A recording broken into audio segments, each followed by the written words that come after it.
Well, hello there. I am Michael Osinski. And I am Tyler Esselman. And you are listening to This One Goes to 11.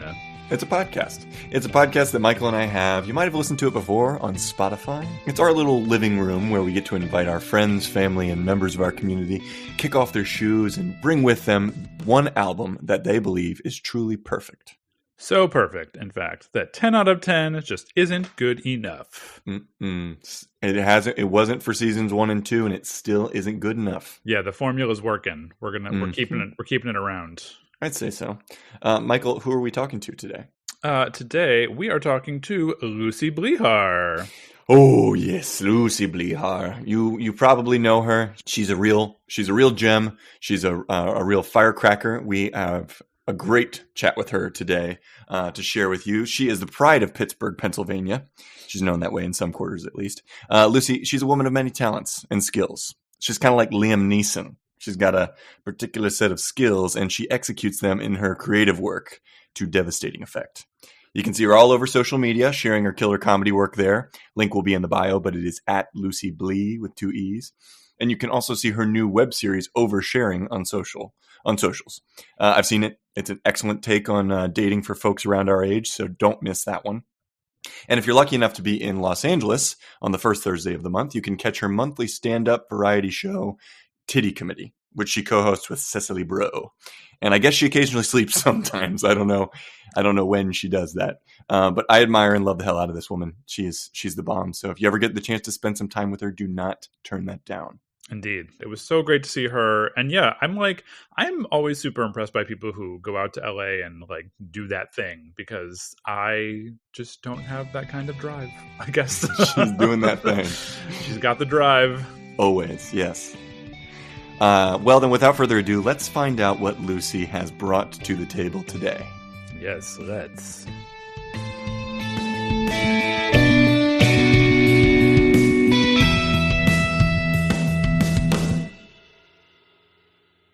Alex Turner. Yeah, what a guy. Even though I find his music very sexy, he could not get it in real life. Really? Ah. He is, and my suspicions are confirmed, he is 5'7.5". Ooh, short king. Not that king. Look, and I love a short king, but as a nearly 6 foot tall woman, it's not going to cut it for me. I get it. I get it. It's got to be the right fit. I couldn't pick any of these guys out of a lineup. I couldn't. It's like the greasy hair. Yeah, it's part of their charm, though. It's part of their charm is that they are very, normal looking guys. Yeah. Yeah, like the white tees. Those plain white tees. The plain white tees. Even more plain. Yeah. Hey, Delilah. Yeah. The most nondescript song of all time. Ooh, yeah. Ooh, I'm coming in with the heat. Oh, wow. Well, what if that's the album for me? The plain white tees. We'll be ready. We'll be ready when somebody brings us this case. Lucy Blehar, welcome to This One Goes to 11. Thank you so much for having me. I'm truly honored. This is a real pleasure to have you on our feed, where I feel like we're assembling quite the little family of people that we've interviewed now, and I love the mix. I love we got just everybody's so different, and you're a truly a star, a crown jewel of the This One Goes to 11 guest list so far. Well, I'm very touched. You have a real salty Chex Mix going on. That's exactly right. Savory, baby. Wow. See, I was more of a Muddy Buddies guy myself. The chocolate one. Ooh, you naughty girl. That's me. You love a chocolate peanut butter, a salty sweet? That's me. He's full of secrets. Well, if I knew that Muddy Buddies was an option, I would have said that before Chex Mix. I mean, Muddy Buddies are always an option. They are Chex Mix. They're essentially Chex Mix, but with chocolate and powdered sugar. And Michael, where are you from? Are you from the Midwest? No, I am not. I'm from upstate New York. Thank you very much. God, that's very cool. I mean, I'm from a place where my grandmother used to buy all the different Chex, like wheat, rice, corn. The other one, I don't know what the other one was. Part of this balanced breakfast. Was there so you're more of an Ithaca vibe than a toasted ravioli vibe. Probably, yeah. Although technically from Syracuse, but definitely closer to Ithaca. I hear it's gorgeous, by the way. Have you heard that? Ithaca is gorgeous. Confirmed. Yeah. All right. Well, we should get this underway. We should do a podcast. There's a very important question to ask you, Lucy. Mm-hmm. What album hath thou brought before the This One Goes to 11 tribunal? Right. I hath brought the album AM. I'm sorry. I have brought the album AM by the Arctic Monkeys to the table. Woo! Ah, Yes. good Arctic choice. Monkeys. This one, Arctic Monkeys. I believe this was the first nomination of an Arctic Monkeys album thus far. I think you're the first Okay. one. So I was when you told me all the albums that I wasn't allowed to bring up, you listed every single one that I thought about bringing up. So I was like, what do I do? And I was surprised. I was like, okay, well, the Arctic Monkeys, it was such a formative album to me. And then I was relieved to see that it wasn't on the list of no brings. Yeah. We've had some pretty heavy hitters. We're just trying to. Yeah. I mean, I think probably starting next season we'll allow people to repeat artists. But we've been trying to, have a diverse mix. So. I think that's wise. Yeah, it was a challenging question too, because it really made me think about I was surprised at my own answers. Were you? Like the Gaga. I mean, the Laura Marling, I wasn't surprised, but I was like, actually, yeah, I'm gonna put Lady Gaga on there. Yes. I love that reaction. The Arctic Monkeys was like such a deep dig, but it is so, I mean, talking about Chicago. It fully plugs me into my life in Chicago. We're getting ahead of ourselves. We have to do everyone's favorite segment on this, where we update the listener who may not be familiar with Arctic Monkeys, who's maybe never heard of them, and might need just a little bit of context for who this band is, what this album is in the context of that band's story. And for that reason, we have a feature. We have everyone's favorite segment called The Beginner's Guide to Arctic Monkeys AM in 60 seconds. And this is going to be done by Mr. Michael Osinski today. Do you feel ready today, Michael? I sure am. And Lucy, it's important for you to note that before you make your case and we evaluate that, you get to evaluate my presentation I'm about to do. Okay. So whatever scale you choose to use, like if you A to F, or I believe last season we had someone use a color scale. So we're real Montessori around here. So whatever you think. Okay. Go with what you feel. Yeah. All right. I'm ready, Tyler. I'm receptive. Excellent. She's receptive, people. You've got 1 minute on the clock, Mr. Osinski. On your marks, get set, go. Much like Justin Bieber, the Arctic Monkeys were discovered on the internet. Well, that's not entirely true. Let me back up. 4 mates from Sheffield, England formed a band in mid-2002 and named it after a derogatory term for a North Englander. They played lots of gigs together, recorded their own demos, and handed them out for free at shows, which then got shared all over the internet, thanks Napster. So now you see my Justin Bieber comparison, so don't at me, bro. The demos, titled Beneath the Boardwalk by their fans, became material for their breakout first album, Whatever People Say I Am, That's What I'm Not, the fastest-selling debut album in UK chart history. AM, the band's 5th studio album, recorded in Los Angeles and released in 2013, marked a change in the band's sound, with influences ranging from Outkast and Aaliyah to Black Sabbath and David Bowie. Frontman Alex Turner said it sounded quote, less like 4 lads playing together in a room this time, like a Dr. Dre beat, but we've given it an Ike Turner bowl cut and sent it galloping across the desert on a Stratocaster, end quote. And honestly, we couldn't have said it better ourselves. Wow. There it is. That was excellent, Michael. Yeah. You got me all hot and bothered. Yeah. I feel like Jennifer Coolidge.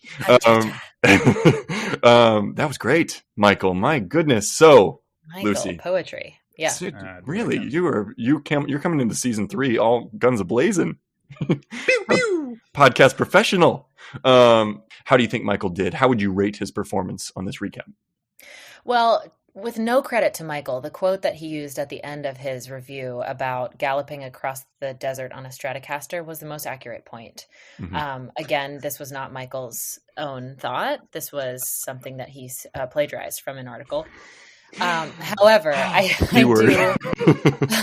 do think that Michael's review is not only informative and surprising, because I didn't know that it was not only a derogatory term for a Northern Englander. Is North Englander, they call them Arctic Monkeys? Yeah. Well, they actually call them. Now it feels bad coming out of my mouth. They call them something. It's not. They don't call them Arctic Monkeys. They call them some other type. But it's sort of like winter. Because it's cold up there. Yeah. Yeah, I can't remember what the exact thing is. Sure. Yeah. Sheffield. No, I mean, I feel like all of that painted a gorgeous picture for me. I was seeing deep reds, deep oranges, a sunset. I was seeing the way I view this album is very like nighttime. It's like the whole album is very much moving into nighttime, and there's like a sexiness and a smokiness. And I think that you did paint that picture along with the humor and the Justin Bieber reference and the "Don't at me, bro," very, very millennial Gen Z, relation in there. So I would give Michael's review 3 Michelin stars. 3 Michelin stars. Wow. Yeah. Michelin stars are hard to get. So that's, I value that. The first Michelin stars awarded. This one goes to 11 to Michael. This one goes to 11. Coming on into this. We're going to be Dutch DJs here pretty soon. That's what we're going to be. Like the Swedish Eagle on Sirius XM. You know the Swedish Eagle? No. Then let's just move right past it. We don't Okay. We'll put a pin in that one. Yeah. Okay. 3 Michelin stars for Michael for the recap. Amazing. So that leads us to you, Lucy, and really what we get all serious about this podcasting venture that we have. But at the end of the day, this is about us inviting you on, and this is about your story and how it relates to this album. That's the thing we're most interested in. So I guess we can start from your relationship to music in general. And I know you to be a very musical person, just like from your core. What would you say your relationship is with music on a day-to-day basis? I would say music is something that is more than an accessory to my life. I think music is a key pillar of my life. Yeah. I don't go anywhere without my headphones. If I'm taking a walk, it's always, there's going to be music playing. I think I relate very deeply and emotionally and nostalgically to music. That's maybe the thing I love the most about it, is how nostalgic it can make me feel. You know, they say that, they say how smell is one of the most nostalgic senses. 100%. Yeah. I think music is at least level with that for me. Like when I hear, and that's one of the reasons I picked this album, is because when I hear these songs, I'm like, oh my God, I'm like, wormholed back to a very specific time in my life. Yeah. And that's something that I think is so magical about music. And I've always felt that way. So from being raised on Johnny Cash and Springsteen. Yep. Cash was my dad, Springsteen was my mom. And learning, I think like the poetry and lyricism was the first thing about music that was important to me. What was it about the language that started to inspire you at first? Well, I think when musicians and lyricists they can touch that very vulnerable core that relates to like all humanity, that's the power of music. And really, to strip it back even further, that's the power of art and poetry. And then to be able to put words that hit someone in their heart place so deeply to music, to be able to put those thoughts in words to music in a way that fits like like mathematically even. Yeah. Because you have to fit these huge ideas and feelings into the right amount of syllables to make sense, to fit with the music, and then also pair the actual sound and the energy of the music, whether it's like mystical or sad or, a 4 on the floor type thing. It's all just comes together to form this like nugget of realness, if it's really good. And it's like this dose of humanity that people can really hit if they really hit it. And a lot of times it's a miss. Sometimes. But yeah, it was really the lyricism for me at first. And that's why I actually had trouble when people started showing me like dance music and Skrillex and like house. I was like, this is fucking dumb, because there's where's the poetry? Like I'm not, because to me, music was about the poetry. Yeah. But now I love house music and I make dance music. That's do. Like that's my music project now, and I'm so surprised with myself for doing that. But at a high level, I might add. Thank you very much. It is good dance music, which I think is good dance music. Yeah, it's solid dance music. A lot of that is thanks to my brother, but yeah, I remember the boy I was in love with in high school showed me Skrillex, and I pretended to like it, of course, because I was like, "What is this? This isn't music. Where's the vision? Yeah. But now, cresting 30, I can see and appreciate almost all forms of music. There's still some music I don't love. I think anybody who was in high school between 2010 and 2015 had to pretend to like dubstep for a little while, I think. Yeah, but now I'm kind of Didn't like, we? okay, I see the dubsteppers. Yes. I see them. And a former guest on this podcast, Andrew Morell, made a very good point to me about dubstep, where, like, again, no, like what you like. We're not yucking on anyone's yum here. I want to say, like, I think there is real value to EDM, and certainly the community it provides is a huge thing. I think that needs to be said. But there's also a whole other side to dub music that is more. He called it. It's just like down tempo electronic music, as opposed to like the kind of scratchy buzzsaw kind of thing that I associate with dubstep from that era. Yeah. I feel like when I went to London to study like 2000. So just to give you a sense of how old I am.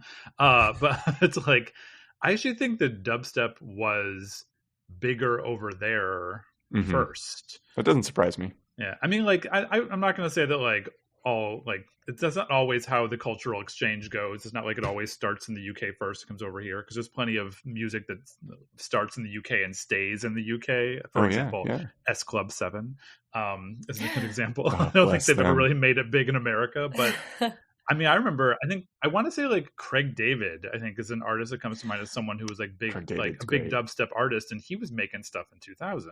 Right. Craig David had that amazing two-step song. What was it called? Fill Me In. Yes. Yes. That's wow. That gives me goosebumps a little bit, actually. He went on to make dubstep?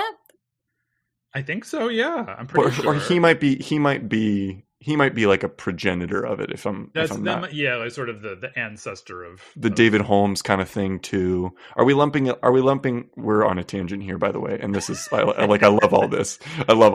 But are we including bands like Massive Attack in this category as well? What's that considered? I don't know. I never knew Massive Attack as well. They seem they're like what? I guess what's the term for the low tempo electronic that's not, you can't even dance to it, because I would say most Massive Attack, shoegaze. Would they call that shoegaze? That's more like My Bloody Valentine, or like headbang. It's kind of both shoegaze and like headbang.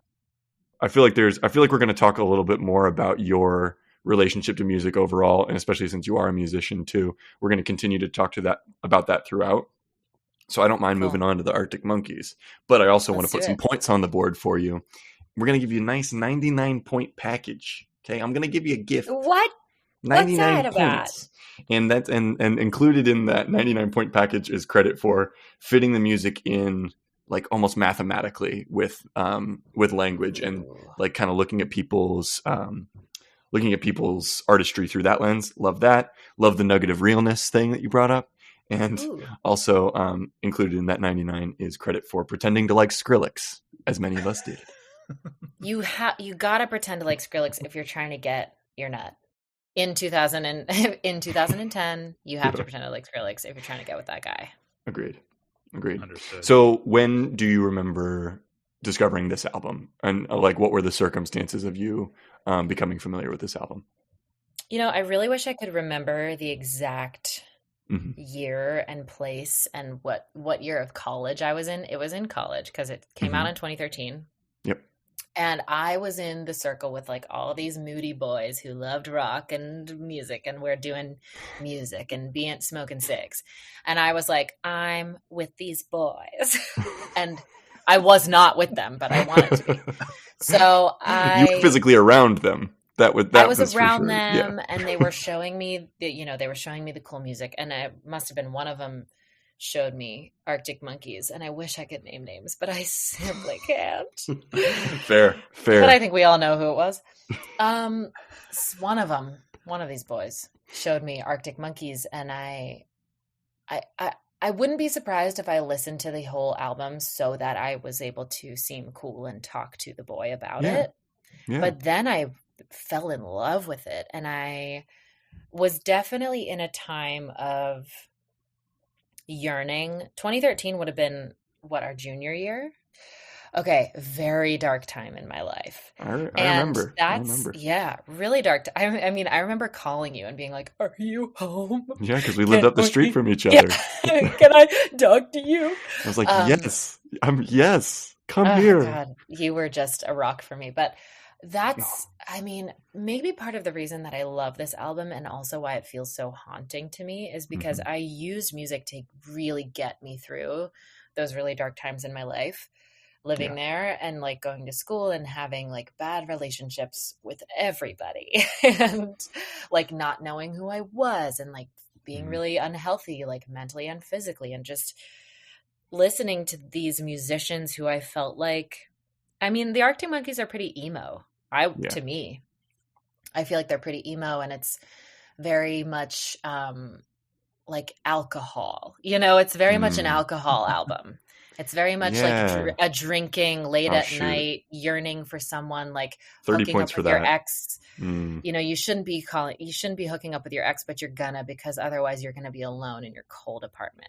Yeah. It's like that picture. It's when I think back on listening to this, my memories are literally in black and white. Yeah, it's so visionary to me. And I can't tell if it's the album, like the music I was listening to painting that picture, or if it's just like my memory of the life and then the music filtered through that. But it just, it hits me in such a chest cavity place. And it's it reminds me of like the boys that I was trying to be with during that time and the tumultuous relationships and just how depressed I was and like riding the train and being drunk and it was so late. And this is an Arctic Monkeys song. I'm pretty sure you're just saying the lyrics to an Arctic Monkeys song. Well, this is why it was, I was like, this album is like singing what I'm doing in my life right now. Everything was so heightened at that time for us. And it was really dramatic. Yeah.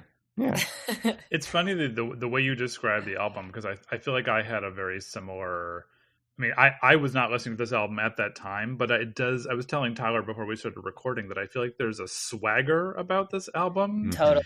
And it also felt to me a little bit like some sort of drug album. I just don't know what the drug is, because I just got this vision of like a bunch of people, walking through the streets of New York City at 2:30 in the morning, buzzed on something, and that sort of like swagger, but it's like a foolish swagger because they have no business having that swagger at all, but yet they have it in some ways, and it's a very, very, very distinct visual to me. And that black and white thing, I totally hear that as well.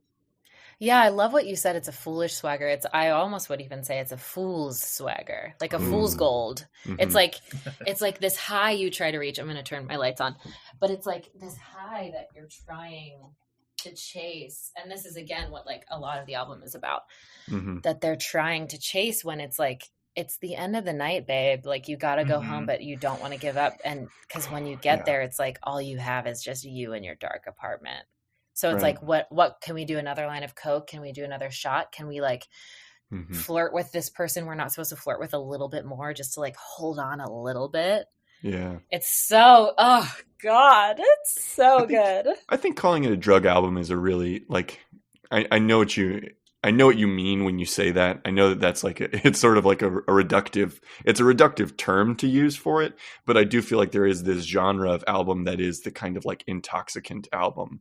And you saying that it's like an alcohol album gave you points for that, by the way. 30 points for that on the board. But I do think that they're very masculine. These guys is kind of how I see these guys. What do you mean by that when you say masculine? They're just dudes. They're like, they got big dude energy, right? Like, they seem pretty heterosexual, like they don't seem to have a very like queer sensibility about them, which is neither good nor bad. I think it's just like it even relates to Springsteen, I think, to what you were saying about your mom. And this is something I have a very clear memory of you. Freshman year of college, I'm pretty sure you went to a Springsteen concert with your mom, and I had never really known anyone who loved Springsteen up until that point. And I was like, oh, I guess that's a thing people do, is go to Springsteen concerts. I remember. Oh my God, I can't believe you remember that. Yeah, it was at Wrigley Field. Yes. Yes, I remember you going to that, and I thought, I guess I should probably... Bruce? Is that his name? What's Bruce.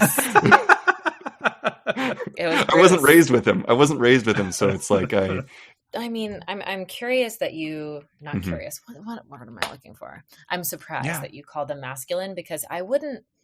I mean, yes, they're very much singing about, like, getting that puss. Like, it's, Arabella and knee socks and one for the road, and we all go back to yours. And to put it lightly, these guys fuck, I think. I mean, these guys absolutely fuck. Yeah. But I don't think of them as very masculine. Like, they're also kind of like little whiny bitches. That's a very good point. That's a very good point. Yeah, they're sad boys. They are. Okay, Michael, did you have a thought on that? Well, they're like, because I was going to say, are they like British masculine? And I don't know what that means, but I feel like somehow by saying that, I feel like I know what I mean when I say that. I mean, actually know what you mean too. Like, I feel like the American sense of masculinity is different than masculinity in other countries. And like, these are a few British lads. And like, I just think that there's, like, Tyler, you were saying earlier about like, these guys they're decidedly heterosexual, but it's not like when I hear that in the context of talking about like American music or like a group of an all male American rock band, I think that a little closed minded in some ways. Whereas like a British heterosexual strikes me as like, yeah, we're dudes, but like we're whatever, like the world's okay. Like, I don't know. And I think his style, I think Alex Turner's style, not to say that Alex Turner is Arctic Monkeys, but I think as the lead singer, I think he's a front man of a very high quality. I will say that about Alex Turner. Yeah. And he also, like, he has that sort of, it's not foppish, really. It's not, it's like the hair and but stuff like that. It's a little foppish, though, in a great way, in a very like sexy way that you see more. I agree, Michael. You see that more with British men than you do with American men.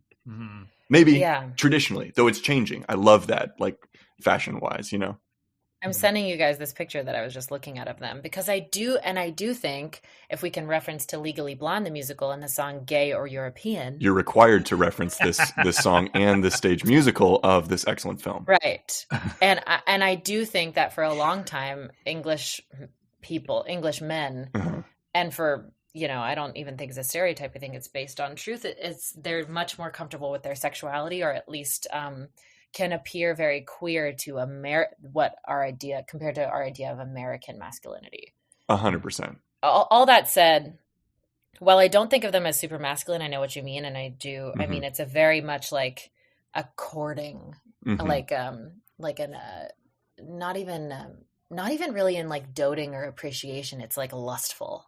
Chivalrous, maybe like a lustful chivalry kind of thing. That they got going I mean, on. I'm talking about this specific album, not English men in general. Yes, I agree. It's a little, but you're right. It is a little bit like, there's nothing about it that's like, I'm going to get you. It's like, right. It's like, if you'd have me, I will get you. Yes. It's like, I will lay it down Which is hard essentially if you'll ideal. have me. Essentially right. Ideal, It's consensual. It's very consensual. Yeah. Oh my God. Okay. 400 points. 400 points for I'm not going to get you. Yeah, it's not a rapey type of vibe at all. Maybe this is a hot take, but I love, one of the things I love about rock and roll is the fundamental gender play that is happening in it, Totally. I agree. Even if it's light.